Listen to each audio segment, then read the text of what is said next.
pretty exciting stuff. And this is how the original building looked when it was finished, the First English Lutheran Church. As you know, the what's now a large window was originally the entrance to the church. The architect was Charles Demon, who did many major structures in Cedar Rapids. Very exciting. You want to know the total cost of this building? $40,000. $1910. So I know she's going to give me an answer for me in just a second on what that would cost today. $1,004,000. $1,004,000. And then the land was $200,000. The land was $200,000 and the church was $1,004,000. So that's what this cost in today's dollars. Was this building in 1910? So, interesting enough, the next challenge for this church, when this is built, beautiful building, wonderful tower. Of course, this section was altered. Much of the church was altered when the later additions were put on. And this is pretty much a look at the church from 1910 until 1957. And but then something interesting happened right after this church was brand new, and right after Immaculate Conception was brand new. Something called the Lincoln Highway got routed down 10th Street. And if you know the Lincoln Highway, that is the New York to California highway that was created in 1913. And the original route actually came down First Avenue in 1913 from Marion.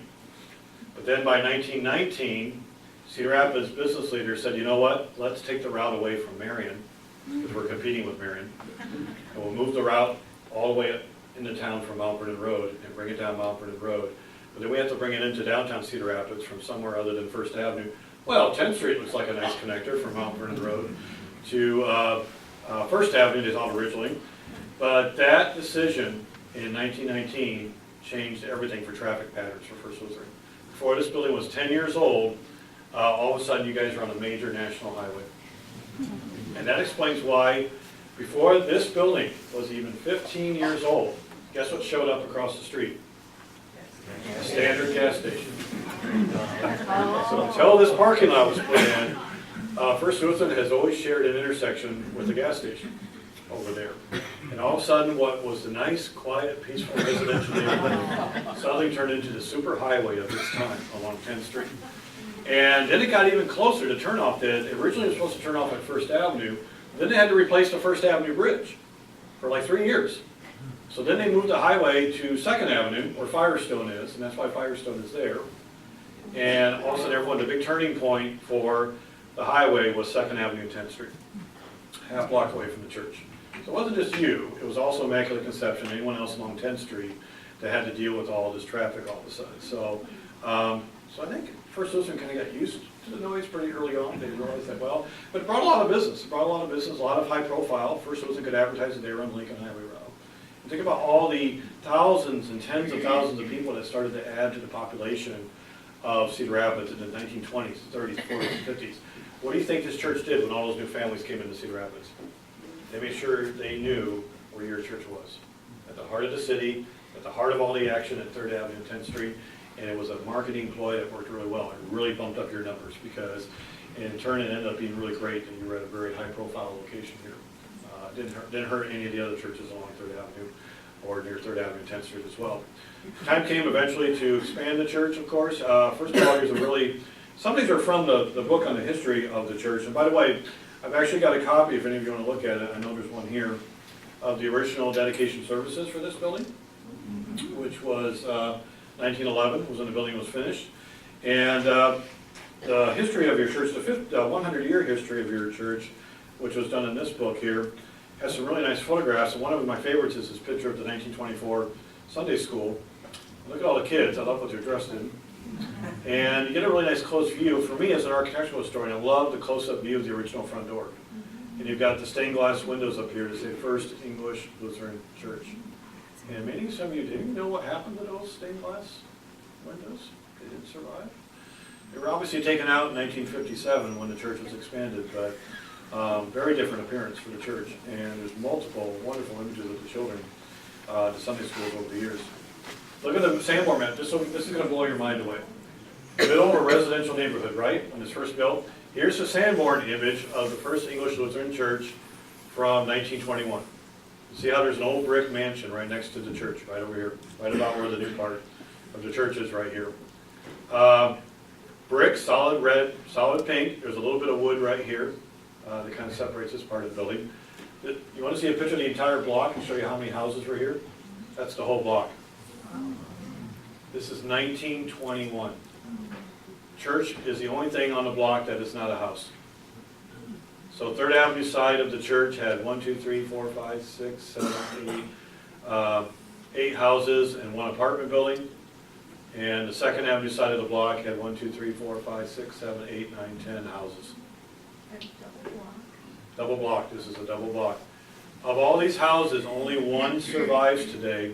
When PCI built their first big building several years ago, they picked up this large stucco covered house that had been a manpower office, and they moved it down to 4th Avenue. It's an old Glen Averill house. That actually was picked up and moved. This is the home of the Hamilton family. Unity Center had a religious center there for a number of years. And across the street from here was where the old Armstrong house was. That's the house that was cut in half and moved over to Forest Drive and Blake Boulevard. So some houses are moved out of this area. But it just demonstrates the changing landscape of First Lutheran. And I'll finish up. There's the original church on the inside, 1957. The window, of course, is still the same. Here's the groundbreaking of 1957 of the addition. There's Firestone Tire out there in the back. I love the guy standing on the roof taking pictures. And ladies, we don't dress like this anymore, do we, at church? So here's a group of ladies of the First Lutheran Church 60 years ago, 61 years ago at the groundbreaking. The very proud groundbreaking. You know, First Lutheran had to make its first, the next critical decision was whether they stay in the center of the city or move on. In the 1950s, they made a very serious commitment to adding on to the building. There's the initial 1958 edition being built in 1957. And of course, resulting in, for many years, the church looked like this. I mean, recall that this was the architecture. And I will admit, I love you guys now for what you did in 1996, because I was not a fan of what this looked like in the 1950s. But this is what a lot of people were doing in the 1950s and 60s. When they built additions to historic buildings, for whatever reason, to kind of, I think just to emphasize that this is the new part of the church, they went for a completely different architectural design. It had nothing to do with the original brick look of the church. And this was really kind of corrected in 1996 with the next edition. And I was so pleased to see that they followed the architecture and lines of the 1910, 1911 design throughout the entire exterior. And I don't know about you, but I think it looks a lot better.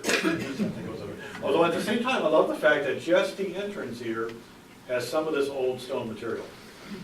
So it's kind of like a little bit of a reminder, because sometimes I've got people who are new to Cedar Rapids come and say, what's weird with that church? They got that weird thing over the entrance there. That's a little reminder, I think, of what the architecture looked like in the 1950s there. So that's where we are. And this is kind of, and the other thing is I want to remind everybody that this 3rd Avenue was a two-way street until the 1950s. And we got so used to it being a one-way from the late 1950s until recently. I know there's been some complaints about two-way streets, but we're getting back to the original intention of what 3rd Avenue is supposed to be and what the church was intended to be. And I love the fact that this is a two-way street now. I just wish it was all a two-way street all the way through the downtown area. And so we're kind of getting, and I think that's going to help in the visibility. And certainly the whole idea that again, that decision in the 1990s to stay in the heart of the city, to stay a community-based organization, says a lot about who you are as a congregation and your dedication to the community here. And I bow to you on all of that, because you have been a tremendous asset to Cedar Rapids. You are a tremendous asset, and you will be, and we're all going to be here for the 300th anniversary of this church. Maybe, okay, I think my kids are here. They might be here for the 200th or 250th. So, any questions today? Yes? Mark, this has nothing to do with the church itself, but Nothing to do with the church, okay. you're the expert here. Yeah, You mentioned the railroad. yeah. And the railroad appears to have been a blessing and a curse. Yes. What discussion, if any, has there been to enable the traffic to get through without being interfered by the passengers? How many of you have been stuck by a train trying to get to church? Be honest. Yeah, you had a question about the railroads and how they relate to it. They've been a blessing and a curse. They brought the prosperity of Cedar Rapids. We would not have Quaker Oats and the big companies we have. The first company that did not use trains was actually Collins Radio. You think about where they are out there on 35th Street. There's no train track going to 35th Street. But even the early Blair's Ferry road industries had train tracks going to them, like Manchester and so forth. But railroads brought the prosperity and the financial success of Cedar Rapids, no doubt about that. But by golly, it's where they put them downtown. And there has been 150 years of attempted solutions. There has been. We have a city plan for Cedar Rapids from 1931. They have 8 options for what to do about the train track problem downtown. They were thinking about putting the roads underneath the tracks. They were thinking about elevating the tracks like an L train above downtown, and every time it always come down to money. And I don't know about you, the best solution they've come up with is the A Avenue Viaduct. You know where that is, behind the U.S. Luggage Center. What I can't figure out is that why haven't we built more viaducts? You know, 8th Avenue would be a great place for a viaduct over the train track, especially now they're getting ready to build a new 8th Avenue bridge. It might be a good time to think about that. So, but it always comes down to Quaker Oats, because Quaker Oats is so close to First Avenue that it's hard to elevate or lower the trains and still have to get into the Quaker Oats factory. And there's not one person who dares to think that Quaker Oats shouldn't be here. Don't any of you ever be that person? Quaker Oats has been here for almost 150 years. It better be here for another 150 years, right? That is a huge sign of prosperity for the city. And so we put up with the train problem, a lot of it because of Quaker Oats. We really do, yeah. In the back there, yes, question? When did the hospitals leave? When did the hospitals start? Yeah. The hospitals did not start, believe it or not, this town did not have a hospital until 1884. Can you imagine? There were horrendous deaths that happened in this community. People dying in accidents out in the street, people being pulled into homes and dying in people's homes. And the doctors were very frustrated.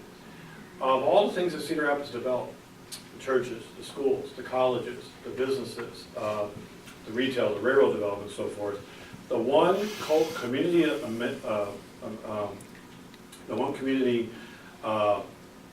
amenity that we were so slow on was building a hospital.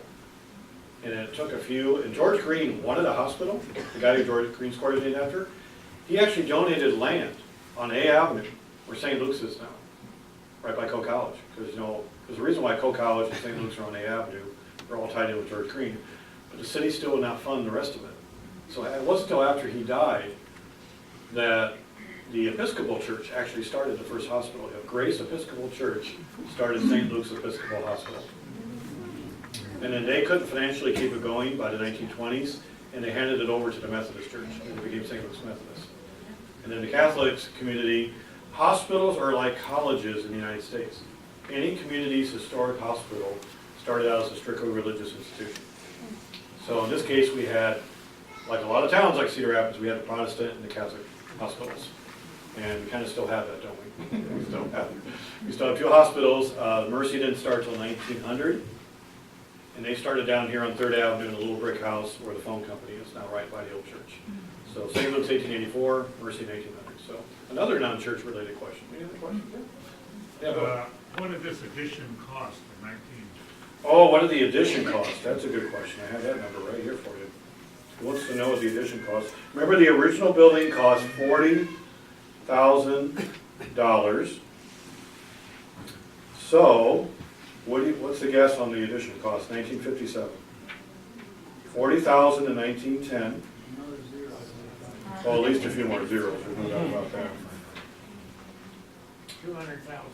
200,000 in 1957 dollars. You're thinking, right? Yeah. Yeah. Yeah, I think you're not too far off on that. So we got a number in here. We have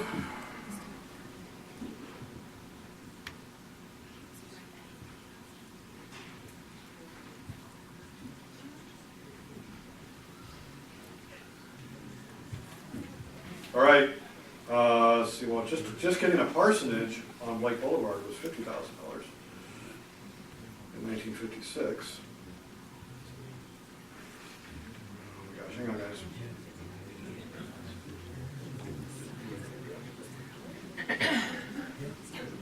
All right, total cost of the addition, the 1957 edition. Are you ready for this? $1957. $430,000. $430,000. What do we got for millions? $3,775,000. $3,700,000 today, just for the 1957 edition, right? Yeah, yes. Do we have any way of knowing what the vocations were of the people that started First Lutheran? Do we ever find a way to find out like what they did for a living? Yes. Oh, yeah, Know absolutely. the resources, you know. One thing I'm always happy to help you out with is she asked about what were the vocations or what did the people who were involved in the church do for a living. Uh-huh. Yes, we absolutely have a way to do that, to find out about that. We have all these very complete city directories at the History Center. You can actually look up anybody in the city's history. So if you have the names, we can look up the names, and every one of these directories lists everyone's occupation. Tells you what they did. No one gives out that personal information today anymore.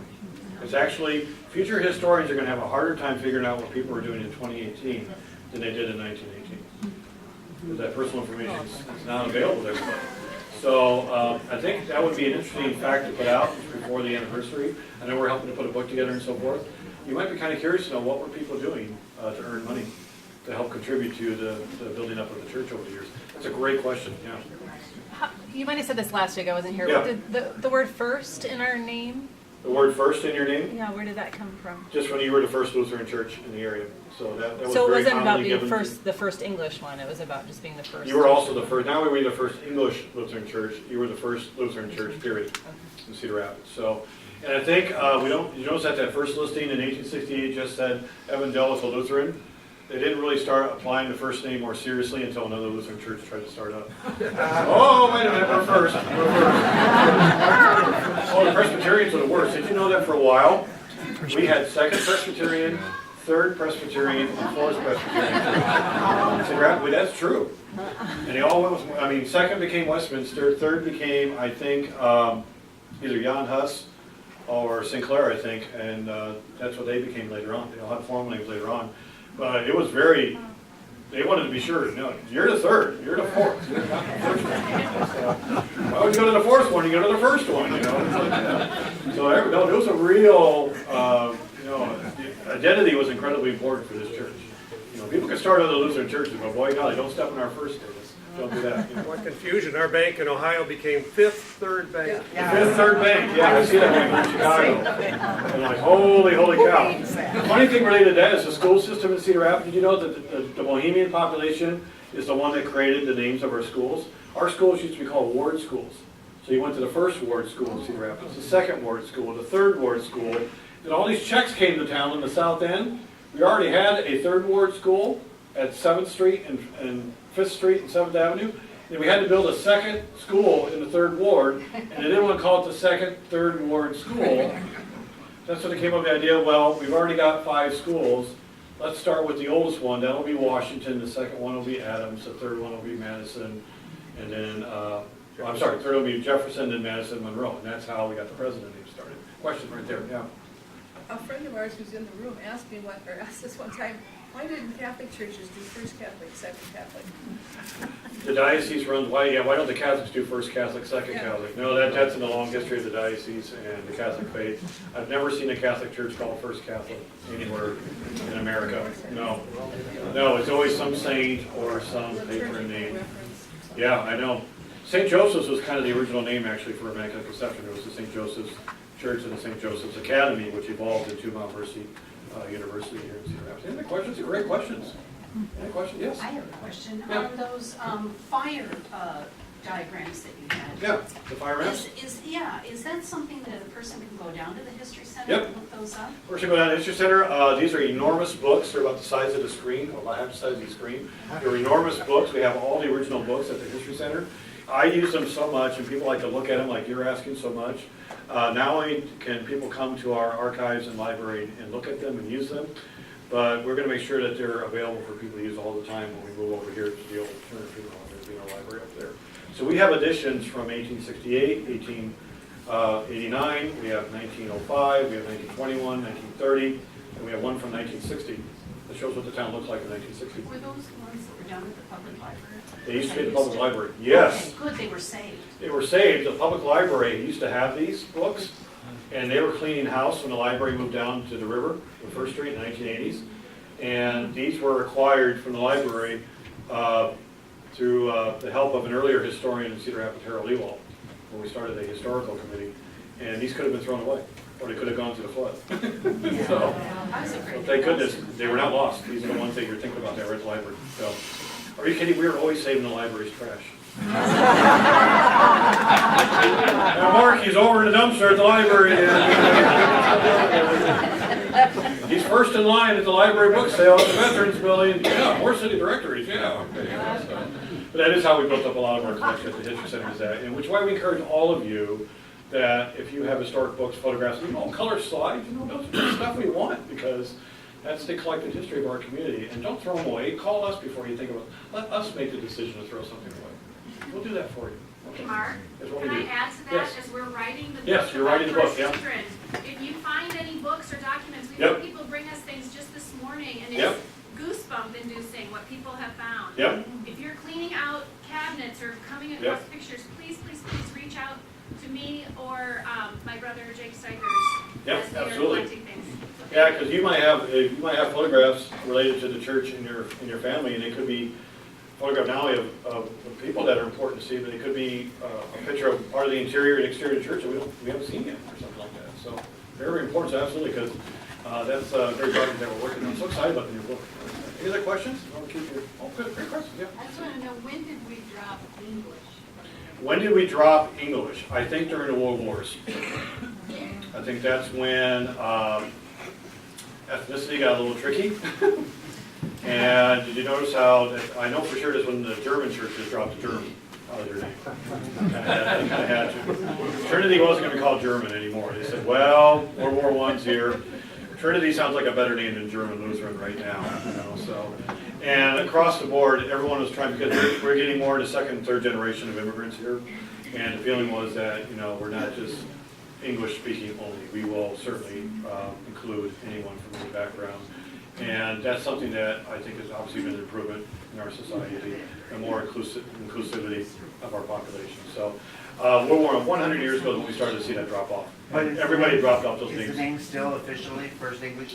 I would like to, whoever is involved here legally with the church, I would guess that it may be part of your legal name originally, or your original articles of incorporation. It's probably still First English Evangelical Lutheran Church. I would not be surprised if you have that long of a name formally. You probably do. Yeah. Yes? What is the size of the first lot, or is this, is this still on the? Yeah, let me show you. You guys see the map here? The original building sits on two lots. So this, where the original building sits here, this was split right here. So you guys had to buy two lots to build the 1910 building. Very much like it is up here. So two houses were probably moved. I'm guessing they were moved rather than torn down, because we used to move a lot of houses. We moved over 500 houses in Cedar Rapids. We used to have a moving company called The Plant Show. So they had to get that out of there to build this. And this might be something that was on 3rd Avenue. I noticed in the back, you guys didn't have the back where the driveway is now. So there was like a kind of an apartment building kind of structure. Somebody might remember that being there for a number of years. And this block is unusual in the fact that it doesn't have a full alley through it. It didn't before PCI was here. And at some point, the church got involved in taking over the alley location here as well. So yeah, two lots. See how the lots are numbered? The Sanborn maps tell us. See lot 1, 2, 3, 4. And that's your legal description for the property you sit on. So right now, you occupy, boy, I think the 57 edition took over at least these two lots to 1996. This building here was torn down in 1994. It was a blue apartment building. And, no, not this one right here. And these two were still standing until the PCI building went up. This is, you guys remember the Wicker Tea Room? Yeah, the Wicker Tea Room was in this house, and this is the Eleanor apartment building. So up until PCI built, you guys had all these lots right here, and that's what you have right now, actually. You have all this right here. I know you guys had this property for a little while before PCI. Any more questions? Yeah. Yes, sir. Way in the back. Did the church start the YMCA? Did the churches start the YMCA? Churches were very instrumental in starting the YMCA, particularly the Presbyterian Church here in Cedar Rapids. Yeah. Young Men's Christian Association, they were all involved, kind of a united church effort to get a Christian alternative for teenagers and young boys in particular. And I love that for years, the YMCA's first permanent building used to be right down on the river where the Tree of Five Seasons is now. And they put that there on purpose because right across the street from that original YMCA were some of the roughest saloons in Cedar Rapids. Oh. And they did that because they wanted to encourage young kids to get away from temptation, in that section of Cedar Rapids. And we had a mission in town called the Sunshine that was right in the same location as well. They had a big sign on the roof that said Jesus is the light of the world. And they purposely made a giant light bulb sign that said that, so that everybody who came out of a saloon would look at that sign with their eyes. Yeah. We had a very strong temperance movement. You guys know, I mean, the women's Christian temperance movement initiated prohibition here in Cedar Rapids in 1916. We were dry before the rest of the United States. And part of that was because social problems were being created by the saloons. Of course, in those days, the men were only allowed to go to saloons, the women weren't there with them. After Prohibition ended, men and women went to taverns together, so I kind of thought, maybe they should have just let the women in the saloons in the first place. But anyway, yeah, we were a dry community because of this kind of Christian movement to outlaw saloons from 1916 to 1933. That's a long time for Cedar Rapids to be dry. That's what it was. Legally dry. Legally dry. After talking to the police and sheriff's department, I will say, yeah, legally we're dry. Are we actually dry? In a town full of German and Bohemian immigrants? Probably not. That's a story unto itself, I'll tell you that. Was Mays Island its own town at one time? Mays Island was kind of platted out to be its own town. And John May was kind of an eccentric fellow. He liked to be called colonel or major, even though he never served in the military. But he kind of frustrated both Cedar Rapids and Kingston. He bought this island. He also developed a lot of land over here, where the police station is now, in the amphitheater. He envisioned May City, kind of this Mays Island town. He only had so many acres to work with, but he envisioned this kind of golden May City on the island. And he built a roller coaster down here for years. There was a roller coaster, kind of a wooden chute. What did they have in? I mean, there wasn't hardly any room to have anything. No, he only had room for about 10 houses and a couple storefronts, and that was about it. He died penniless. He started out poor. He got some money for a while, kind of a rags to riches to rags story. He died in 1904 in a little shack on Mays Island and never saw his dream realized. Even then, he said, Cedar Rapids should have a government island. They should put things like the city hall on the island. And so it was John May's dream of what we see today. And but it flooded all the time. The elevation of Mays Island is about 20 feet higher now than it was when John May lived there. Can you imagine living on Mays Island and your house gets wiped out almost all the time? But John May, yeah, that's why we still call it Mays Island. In fact, this year, I'm working with the city to get a permanent historic marker on the island that talks about who John May was and why we call it Mays Island. Could you go to Mays Island, do you see a sign that says Mays Island anywhere? No, there's not even a sign there. Not even one on the courthouse there. So, yeah, quick question. Thank you. Historical question. Yeah. Out on, east on Mount Vernon Road, Yeah. there's a restaurant called The Lighthouse Inn on Mount Vernon Road. Now, it's been rumored that Al Capone used to Yes. hang out there. Is that true? Yes, from the accounts I talked about, he's asking about, we're going back to Prohibition, which is not quite a religious, well, it is religious. Going back to the drinking, Prohibition, and supper clubs were started out in the highways like Cedar and Long Branch, or Lighthouse, because people could drink illegally out in the country. So they developed these roadhouses. Lighthouse started in 1912 because that was the main road going to Chicago from Cedar Rapids. Yes, a lot of the Chicago mob activity did come through Cedar Rapids. John Dillinger is documented to not only have been here, but he had a shootout out at the Lighthouse, according to local papers. So there was a shootout with John Dillinger's gang out there. Many old timers I talked to 30, 40 years ago said that they had family members that told them about Al Capone being in Cedar Rapids, but nobody was going to document it because you'd be dead if you did. So, he probably did stop in town and his car would stop for gas and places like that. But really, usually the threat was, if you say anything about seeing Al Capone here, I'm going to come after your whole family, So it's just words that get it back and forth. We don't have anything documented because people are too scared of Al Capone to actually go to the paper or go to the news and say, but obviously this is the major route. 2nd Avenue right here was the major route, and Mount Vernon Road. Right to Chicago. Right to Chicago from Cedar Rapids. So absolutely, Chicago activity was here. So on the left side of the picture there, that's the dam, right? That was on the road. Yeah, here's here's talk about the dam right here. Yeah. What did that look like? It was just not like it was big. The original dam was made by Nicholas Brown in 1842. He got a bunch of limestone rocks and brush and made his own makeshift dam.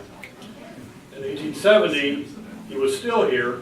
And he put up still made out of rocks and wood. He made another dam, and that's what you're seeing here, is Nicholas Brown's 1870 dam. right there. But he shored it up with all kinds of supports, the rocks and the wood. And then they put up a new dam in 1914 when they built the new concrete bridge here. That's the one a lot of us who are older remember.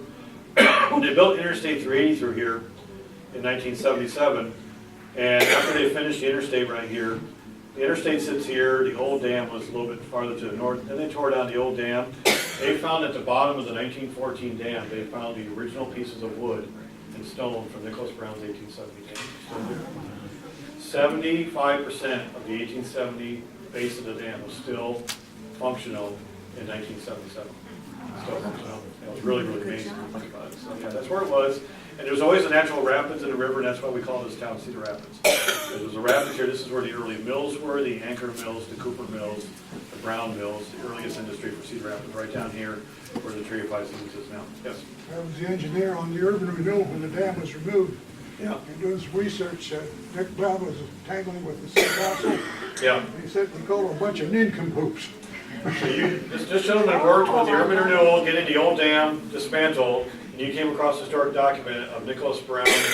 And who did he call nincompoops? City council. The city council. I've heard worse about the city council. Don't get me started on the city council at the train station.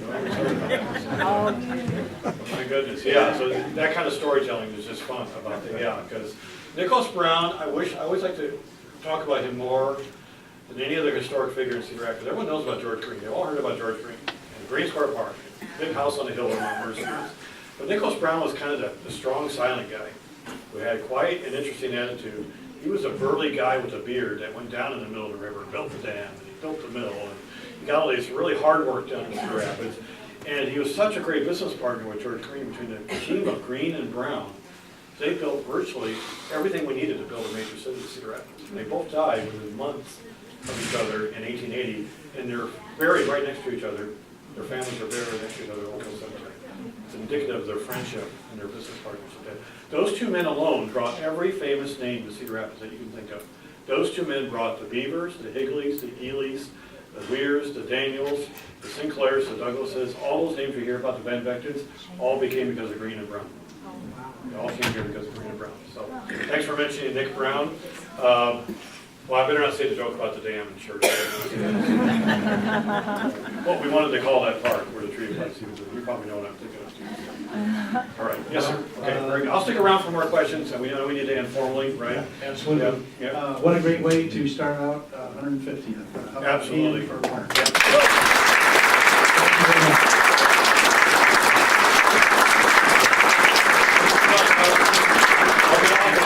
I'll be up here if you have any additional questions. Feel free to look up at the picture here. I got the original dedication for the church.